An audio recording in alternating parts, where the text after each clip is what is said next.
घोषणा के अनुरूप यदि वह कार्यान्वित भी कर दे तो 3 लाख बच्चे ज़्यादा से ज़्यादा लाभान्वित होंगे। इसमें तकलीफ़ का काम ये है कि बहुत परिश्रम करके, बहुत मेहनत करके, पेट काट के किसी गरीब का, मजदूर का, किसान का बेटा बड़ी उम्मीद के साथ कोचिंग सेंटर में जाता है, कमरा किराए पर लेता है, जद्दोजहद करता है और उसके सपनों पर पानी फिरता है जब नकल जैसा एक संगठित अपराध पनपता है।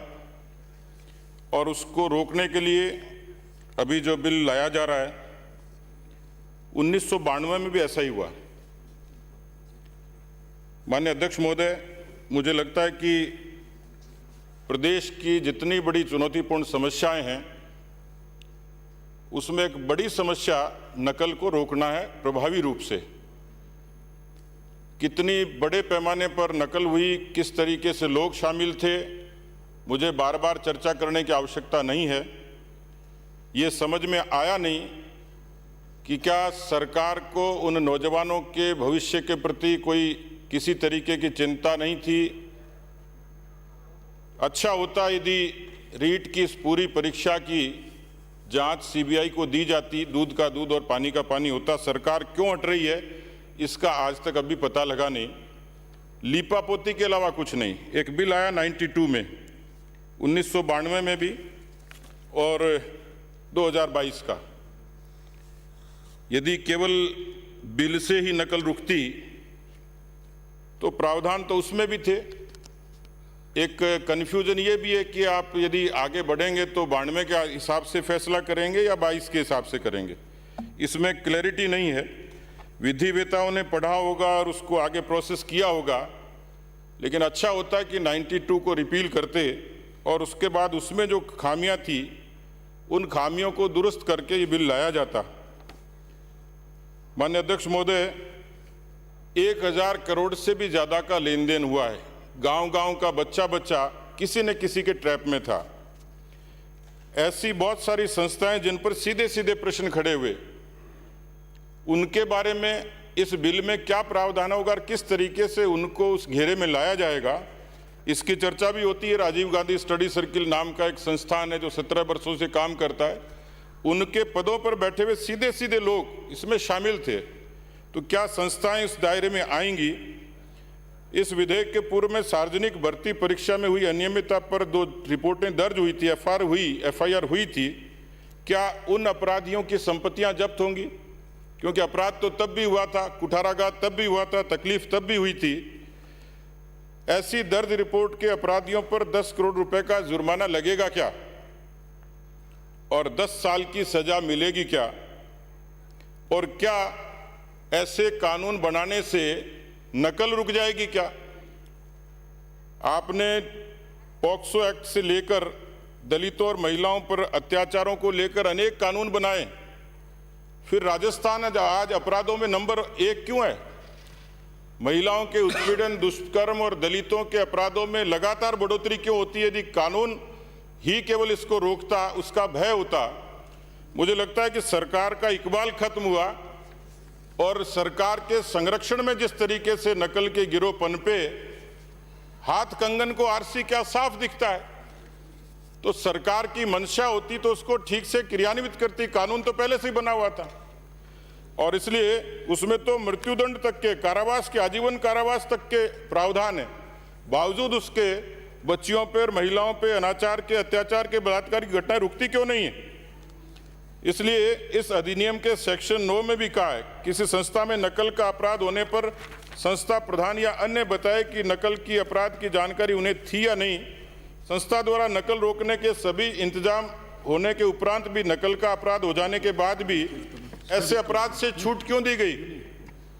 इसी तरीके सेक्शन 10 में परीक्षार्थियों को सजा के रूप में 3 वर्ष व जुर्माना 1 लाख नहीं अदा करने पर 9 माह के अतिरिक्त दंड का प्रावधान है, लेकिन 2 में अन्य व्यक्ति को सजा 10 वर्ष व जुर्माना 10 करोड़ तक का है। लेकिन अदा न करने पर अतिरिक्त दंड 2 वर्ष का है। 1 लाख वाले पे 9 माह का और 10 करोड़ वाले को केवल 2 वर्ष का सजा का प्रावधान ही क्यों है? सेक्शन 10 के प्रोवाइडेड में सजा कम करने के विशेष प्रावधान का भी जिक्र है। इस पर गौर करिएगा सभापति महोदय कि 10 में प्रोवाइडेड में सजा कम करने के विशेष प्रावधान का जिक्र है। अपराधियों को सजा किन परिस्थितियों, किन कारणों से क्यों कम की जाए, यह स्पष्ट नहीं है। सेक्शन 11 में परीक्षार्थियों को अपराध में लिप्तता पर 2 वर्ष तक का प्रतिबंध, वह क्यों नहीं आजीवन कारावास के प्रतिबंध तक चला जाए। इन परीक्षार्थियों पर 2 वर्ष का प्रतिबंध कब से गिना जाएगा? पकड़े जाने पर, या चार्जशीट पेश होने पर, या चार्ज लगने तक, या सजा होने तक। सेक्शन 12 में संपत्ति की कुर्की और अधिग्रहण के सब सेक्शन 2 में अनुसंधान अधिकारी को संपत्ति अपराध से प्राप्त होने का पता चलने पर संपत्ति कुर्क या अधिग्रहण करने के वास्ते सरकार से स्वीकृति लेना आवश्यक क्यों है? जब ये प्रूव हो गया, एस्टेब्लिश हो गया, उसके बावजूद भी इसके बाद सरकार कितने समय में स्वीकृति देगी, ये अभी स्पष्ट नहीं है। अभी तो पुराने केसेज की अभियोजन की स्वीकृतियां भी पेंडिंग पड़ी हैं। सरकार द्वारा स्वीकृति न देने पर ऐसी संपत्ति का क्या होगा जो अपराध में लिप्त और जो स्पष्ट नहीं किया गया होगा? ऐसी संपत्तियों का क्या होगा? संपत्ति जब्त या कुर्क करने के उपरांत कोर्ट को 48 घंटों में सूचना आवश्यक बताया गया है, लेकिन सरकार को स्वीकृति का समय तय क्यों नहीं किया गया? ट्रायल के लिए विशेष न्यायालय खोलना बताया गया है। ऐसे प्रकरण के लिए फास्ट ट्रैक का प्रावधान क्यों नहीं किया जाना चाहिए? अनुसंधान के बाद प्रत्येक चार्जशीट में कोर्ट ऑफिसर की नियुक्ति का प्रावधान हो ताकि ट्रायल में अभियोजन पक्ष को पुलिस से सहायता प्राप्त हो सके। सार्वजनिक आम परीक्षा जो भर्ती के अलावा होगी, जो अभी 2022 का इसमें बिल प्रस्तावित है, उसमें सार्वजनिक आम जो भर्ती के अलावा होगी, क्योंकि अभी इसमें स्पेसिफिक आपने भर्ती का उल्लेख किया है, उस पर यह कानून लागू होगा या नहीं होगा और कौन सा कानून लागू होगा, ये इसमें स्पष्ट नहीं है। इसलिए मैं निवेदन करूंगा माननीय सभापति महोदय, राजस्थान के उन करोड़ों, उन लाखों नौजवानों के लिए जिन्होंने इस अवसाद में चले गए, जिनके संपत्तियां बर्बाद हो गई, अनेक लोगों ने आत्महत्याएं कर ली। बहुत पुरानी बात नहीं है। देवली के लोकेश मीणा का मामला इस तरीके का जो सबके लिए रोंगटे खड़े करने वाला है।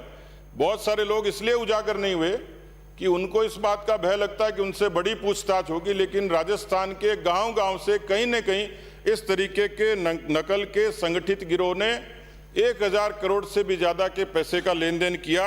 मुझे लगता है कि किसी लोकतांत्रिक सरकार के लिए शर्मनाक है, और इस तरीके का बिल आता है तो मुझे लगता है कि इसको पहले जनमत को जानने के लिए प्रचारित करके इसमें जो योग्य उपाय हों वो करके भविष्य में कोई भी किसी नौजवान के साथ इस तरीके का खिलवाड़ न करे। धन्यवाद। श्री राजेंद्र राठौड़।